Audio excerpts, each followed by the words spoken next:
Hello friends, welcome back to my YouTube channel Madhu की पाठशाला। HTET 2021 target को लेकर के जो प्रीवियस क्वेश्चन सोल्व करने की सीरीज़ हमने स्टार्ट की है, उसमें कॉमन इंग्लिश सब्जेक्ट की ये सेकेंड वीडियो है। तो चलिए स्टार्ट करते हैं। फर्स्ट क्वेश्चन है, choose the correct preposition I had not slept और eaten anything properly dash two days. यहाँ पे प्रेपोजिशंस हमें फाइंड आउट करनी है कि कौन सी करेक्ट रहेगी। सेंटेंस हमारे पास है आई हैड नॉट स्लेप्ट और ईटन। हैड पास्ट में चला गया, ठीक है, और पास्ट का कौन सा है, परफेक्ट है, ठीक है, पास्ट परफेक्ट। तो इसमें हमने एक चीज़ समझी थी कि पास्ट परफेक्ट हो या पास्ट परफेक्ट कंटिन्यूस हो, ये प्रेजेंट और फ्यूचर में भी लागू होती है, ये भी ध्यान रखेंगे। तो उसमें हम सिंस और फोर का यूज़ करते हैं। किसका यूज़ करते हैं? सिंस और फोर का यूज़ करते हैं, ठीक है। जो फोर होता है वो पीरियड ऑफ टाइम के लिए यूज़ किया जाता है, जैसे कि 2 घंटे हो गए, 2 आवर्स, 5 डेज, 10 ईयर्स। तो ये क्या है? ये पीरियड है, ठीक है। और जो सिंस होता है वो हमारे पास पॉइंट ऑफ टाइम के लिए यूज़ किया जाता है, जैसे कि सिंस मॉर्निंग। मॉर्निंग तो इसने बोल दिया, लेकिन वहाँ पे कंफर्म नहीं हुआ कि कितनी देर हो गई, घंटे कितने हुए, मिनट्स कितनी हुई। तो पॉइंट की बात आए तो सिंस, पीरियड की बात आए तो 4। तो यहाँ पे 2 डेज है। जब 2 डेज आ गया तो ये किसके बारे में डिस्कस कर रहा है? पीरियड के बारे में बात कर रहा है। तो पीरियड आ गया तो हमारे पास क्या आ जाएगा? 4 आंसर सही आएगा। आई हैड नॉट स्लेप्ट और eaten anything properly for 2 days. Next देखिए, fill in the blank with the correct option. Dash doing the cooking, I look after the garden. देखिए यहाँ पे क्या हुआ कि डैश डूइंग द कुकिंग। अब जब कुकिंग कर रहा था उसके साथ साथ मैंने जो है गार्डन को भी देख लेता हूँ। तो इसमें क्या हुआ, देखिए बिसाइड, बिसाइड का मतलब होता है at the side of, at the side of, किसी के साइड में होना, ठीक है। हाउएवर हालांकि, देयरफॉर इसलिए।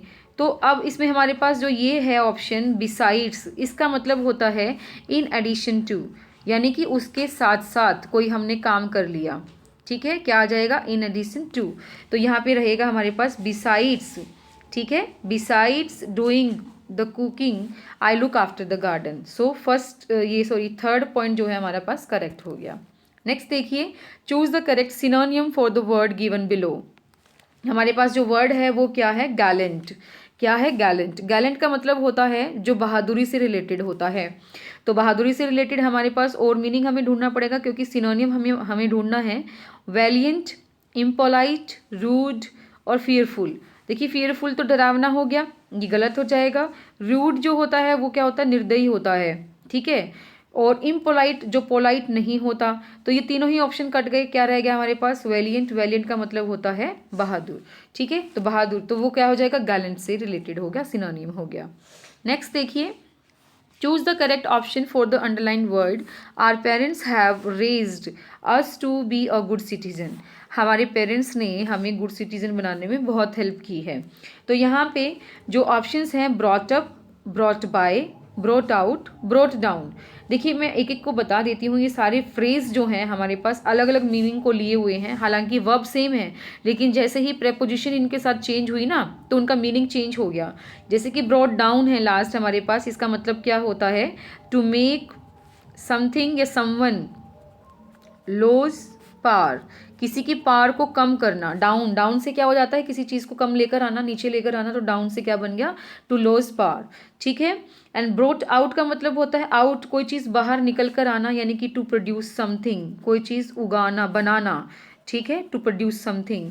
Brought by, to make something happen, to make something happen, कोई चीज़ होना, ठीक है। तो उससे हमारे पास रिलेटेड हो जाएगा। अब जो रह गया हमारे पास वो क्या है? Brought up. ब्रॉट अप का मतलब सेम होता है रेज्ड टू, यानी कि बड़ा करना, ठीक है, लालन पालन करके बड़ा करना। तो वो हमारे पास सही जाएगा। Our parents have brought us to be a good citizen, brought up to a good citizen. तो raise to, brought up. Next one, choose the correct determiner. तो डिटरमिनर इसमें से हमें निकालना है dash knowledge is a dangerous thing. थोड़ी knowledge जो होती है वो हानिकारक होती है, अल्प ज्ञान बहुत हानिकारक होता है, ठीक है। तो द लिटिल, द लिटिल में तो जितनी भी नॉलेज है बस वही है, तो इसका मतलब ये तो नहीं हो सकता। लिटिल ना के बराबर होती है, तो इस पे little, a little, the little पे भी वीडियो जो है मैंने अपलोड कर रखी है, आप उसको देख सकते हैं, जिसको कंपैरिजन कराया हुआ है फ्यू के साथ। फ्यू और फ्यू, द फ्यू कहाँ यूज़ होता है, ठीक है। अब जो ये होता है फ्यू जो होता है वो नंबर्स के लिए होता है, नंबर्स काउंट करने के लिए, लेकिन नॉलेज को तो नंबर में काउंट किया नहीं जा सकता ना, इसलिए हमारे पास लिटिल के साथ जाएगा, अमाउंट के साथ जाएगा, ठीक है। तो इसमें हमारे पास तीनों ऑप्शन में रहेगा, द लिटिल, लिटिल और अ लिटिल में। तो अ लिटिल हमारे पास इसका करेक्ट आंसर आ जाएगा, यानी कि अ लिटिल का मतलब होता है थोड़ा, लिटिल ना के बराबर होता है, द लिटिल का मतलब होता है जो भी है बस वही है, ठीक है। तो ए इसके लिए क्या हो जाएगा, सी आंसर जो होगा वो करेक्ट हो जाएगा, a little. Choose the correct form of the verb. Did you not dash about the world Atlas, यानी कि क्या तुमने कभी वर्ल्ड एटलस के बारे में नहीं सुना या नहीं जानते हो।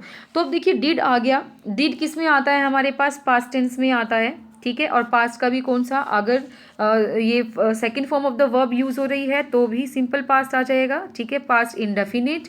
और आप इसको कहिए कि अगर ये डिड नॉट हेल्पिंग वर्ब की तरह आ रहा है तो याद रखेंगे कि जब डिड नॉट हेल्पिंग वर्ब की तरह आ रहा है तो हमेशा इसके साथ first form of the verb लगती है, ठीक है। ये भी सिंपल पास्ट में रहता है, तो रहेगा did you not dash about the world Atlas. तो न्यू, नॉन, नो, नोज, आप तो समझ ही गए होंगे। इसमें से जो वर्ब है हमारे पास नो है वो फर्स्ट फॉर्म है, ठीक है, और first form of the verb जो है डिड के साथ यूज की जाती है, ठीक है। और नोज भी फर्स्ट फॉर्म है लेकिन इसके साथ एस लगा हुआ है, ये एस और ई एस जो है वो प्रेजेंट इंडेफिनिट में लगते हैं, ये बात ध्यान रखेंगे। नेक्स्ट देखिए, choose the correct passive construction for the sentence given. We visited the zoo of Jaipur on last Sunday. अब यहाँ पे हमारे पास एक ये सेंटेंस बना है, इसको हमें बताना है, ठीक है।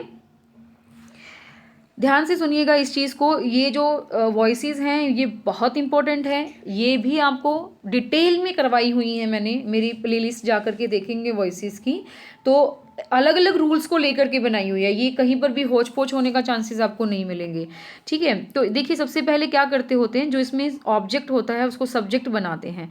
तो we visited the zoo of Jaipur, अब यहाँ पे वी क्या हो गया, सब्जेक्ट हो गया, visited second form of the verb है, इसका मतलब ये पास्ट टेंस से रिलेटेड हो गया। द जू ऑफ जयपुर ये पूरा का पूरा क्या हो गया, इसका ऑब्जेक्ट हो गया। तो इसको हमने क्या करना है, सब्जेक्ट बनाना है। अब ये जो लास्ट वाला जो पार्ट है, ऑन लास्ट संडे, आपकी मर्जी होती है इसको कि आप लास्ट में पुट करो या स्टार्टिंग में पुट करो, तो अभी हमें ऑप्शन के साथ चलना पड़ेगा। इसमें जो है जैसे कि जू ऑफ जयपुर वर विजिटेड लिखा है, वर क्यों आया भाई, वर क्यों, क्योंकि जू तो सिंगुलर था तो वर तो आना ही नहीं चाहिए था, ऑप्शन खत्म। ऑन लास्ट संडे, ठीक है, मैंने अभी बोला आपको उसको फर्स्ट में भी ले सकते हो लास्ट में भी ले सकते हो, ऑन लास्ट संडे हमने स्टार्टिंग में ले लिया। द जू ऑफ जयपुर, देखो इसको हमने सब्जेक्ट बना दिया, ये हमारा ऑब्जेक्ट था, सब्जेक्ट बन गया है। वोज सिंगुलर आना चाहिए था, क्लियर है। Third form of the verb हम लेते हैं लास्ट में, किसके बाद, हेल्पिंग वर्ब के बाद। पैसिव वॉइस जितनी भी होती हैं कभी भी विदाउट हेल्पिंग वर्ब नहीं बनती, ये एक बात दिमाग में रख लेना हमेशा के लिए कि वोज हमारे पास यहाँ हेल्पिंग वर्ब हो गई, visited third form of the verb आ गया विजिटेड के लिए, एंड बाय हम लगाते हैं, और वी जो था वी हमारे पास क्या बन जाएगा, अस बन जाएगा। तो ये हमारे पास करेक्ट जा रहा है। बाकी ऑप्शंस वी वर विजिटेड नहीं होगा, द जू वॉज विजिटेड था। जू of Jaipur was being, being तो आईएनजी तो था ही नहीं, तो इसलिए ये ऑप्शन भी गलत, ये ऑप्शन भी गलत, और बी ऑप्शन हमारा करेक्ट हो गया। नेक्स्ट देखिए, कुकिंग इज हिज हॉबी, ठीक है। अब यहाँ पे the underline word is used as underline word क्या है हमारा, कुकिंग है। कुकिंग के बारे में बताना है कि ये कौन सा वर्ड है, कैसा वर्ड है, क्या ये वर्ब है। अगर वर्ब होती तो कुक आता, कुक्ड आता, ठीक है, या फिर कुकिंग जब आता तो उससे पहले हमारे पास कोई ना कोई हेल्पिंग वर्ब होती, तो नहीं है। जैरेंड, देखिए जैरेंड का मतलब क्या होता है, फर्स्ट फॉर्म के साथ आईएनजी होता है, और ये हमेशा नाउन के तरह यूज किया जाता है, बहुत बहुत बहुत इंपॉर्टेंट है। फर्स्ट फॉर्म आईएनजी जैरेंड, ठीक है, और कैसे यूज होगा, एज अ नाउन यूज होगा। और पार्टिसिपल जो होता है, पार्टिसिपल आपको डिटेल में दी हुई हैं सारी चीज़ें, आपको मेरे प्लेलिस्ट में मिल जाएंगी, मैं आपको बार बार नहीं बोलूँगी ये चीज़, आपको जो भी टॉपिक देखना है आप देख लीजिए। बस एक कंजक्शंस का टॉपिक है और रिपोर्टेड स्पीच, ये बहुत जल्दी मैं आपके लिए वीडियोस डालने वाली हूँ, ठीक है। तो जो पार्टिसिपल है, पार्टिसिपल जो रहेगा उसमें क्या होता है, फर्स्ट फॉर्म भी आती है, ठीक है, उसमें फर्स्ट फॉर्म के साथ आईएनजी भी आता है और थर्ड फॉर्म भी आती है। तो ये जो फर्स्ट फॉर्म आईएनजी है वो उसमें एडजेक्टिव की तरह यूज़ होंगे, आपके नाउन की तरह यूज़ नहीं होंगे। कैसे यूज़ होंगे, एडजेक्टिव के, जब पार्टिसिपल की बात हो रही होती है, और जब जेरेंड होगा तो नाउन की तरह। तो देखिए कुकिंग इज, जब हमारे पास नाउन होता है उसके बाद ही तो वर्ब आती है ना, तो वर्ब से पहले क्या आ रहा है, हमारे पास नाउन आ रहा है। तो कुकिंग फर्स्ट फॉर्म आईएनजी की जो कंडीशन है वो भी कंप्लीट कर रहा है और ये नाउन की तरह भी यूज़ हो रहा है, तो क्या हो गया, हमारा जेरेंड हो गया। ठीक है, और इन्फिनेटिव जो होते हैं उसमें क्या होता है, टू इन्फिनेटिव होता है, और टू इन्फिनेटिव मतलब टू प्लस फर्स्ट फॉर्म, और या फिर फर्स्ट फॉर्म अकेली आती है। तो ये सारी की सारी जो हैं आप देख सकते हैं। तो इसमें जेरेंड हमारे पास करेक्ट ऑप्शन हो जाएगा। नेक्स्ट देखिए, choose the word which is spelled correctly. हमें करेक्ट स्पेलिंग फाइंड आउट करनी है इसके अंदर से।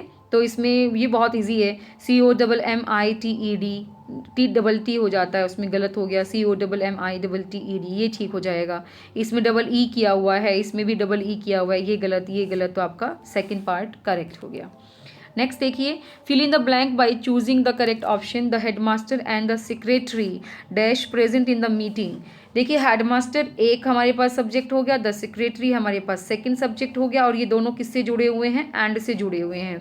तो सब्जेक्ट वर्ब एग्रीमेंट की जो वीडियो हमने की थी उसके अंदर डिस्कस किया था कि जब दो चीज़ें और दोनों ही पर्सनैलिटी क्या हों, अलग अलग हों और एंड से जुड़े हुए हों तो वो प्लूरल हो जाती हैं। तो प्लूरल के लिए क्या इसमें जाएगा, वॉज, वर, वॉज बीइंग या वर बीइंग। तो देखिए वर हमारे पास करेक्ट आंसर होगा, क्योंकि बीइंग का तो हमारे पास कोई लेना देना ही नहीं है ना। Headmaster and the secretary were present in the meeting. एक बात और यहाँ पे क्लियर हो जाती है, कैसे कि ये अलग अलग हैं, कि दोनों के पहले क्या लगा हुआ है, आर्टिकल लगा हुआ है, द हेडमास्टर और द सेक्रेटरी, तो इसलिए ये दोनों अलग अलग हैं। अगर क्या नहीं लगा होता, आर्टिकल नहीं लगा होता, तो ये एक हो जाता, द हेडमास्टर एंड सेक्रेटरी, तो वहाँ पे हम वॉज के साथ जाते भाई। क्यों, क्योंकि उसके अंदर आर्टिकल नहीं होता, और आर्टिकल एक के साथ लगा होता है तो वो किसी एक प्लेस, पर्सन या थिंग को रिप्रेजेंट करता है। नेक्स्ट देखिए, choose the most appropriate form of indirect speech for the given sentence. इसमें देखिए क्या लिखा हुआ है, the teacher said to Hari, why did you not do your homework yesterday. अब यहाँ पे क्वेश्चन मार्क वाला जब साइन आता है तो एक तो हमारे पास जो सेड टू होता है वो किस में चेंज होता है, आस्क्ड में चेंज हो जाता है, पहली बात। तो देखिए द टीचर आस्क्ड हरी, ये हो सकता है आस्क्ड हरी, सेड टू वाला ऑप्शन गलत, सेड वाला ऑप्शन गलत, तो दो ऑप्शन तो कटी हो गई, दो में से हमें चूज करना पड़ेगा। सेकंड क्या होता है कि जब WH वाली फैमिली होती है तो उससे पहले जो कोमा इन्वर्टेड कोमा होता है तो हम क्या नहीं लगाते, इफ़ या दैट नहीं लगाते, तो दोनों में ही इफ़ या दैट नहीं है, तो ये भी करेक्शन, ये भी करेक्शन।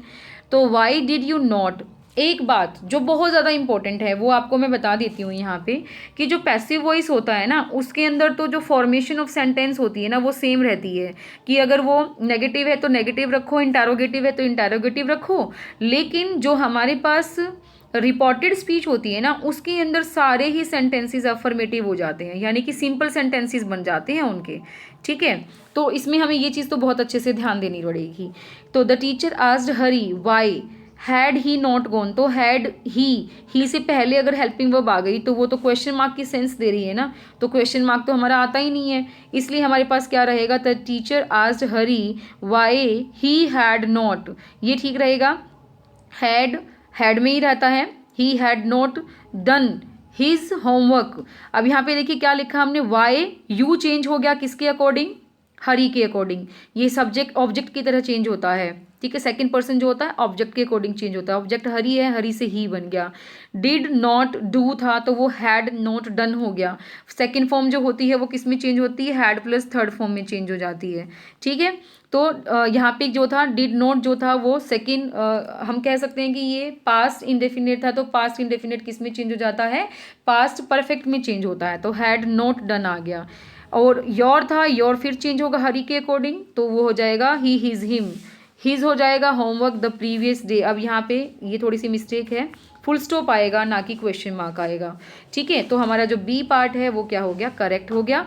यहाँ पे हैड जो था ही से पहले आ रहा था इसलिए गलत हो गया था। यहाँ पे करेक्शन कर लेंगे कि क्वेश्चन मार्क नहीं आएगा, फुल स्टॉप आएगा लास्ट में। नेक्स्ट देखिए, choose the correct antonym for the word given below.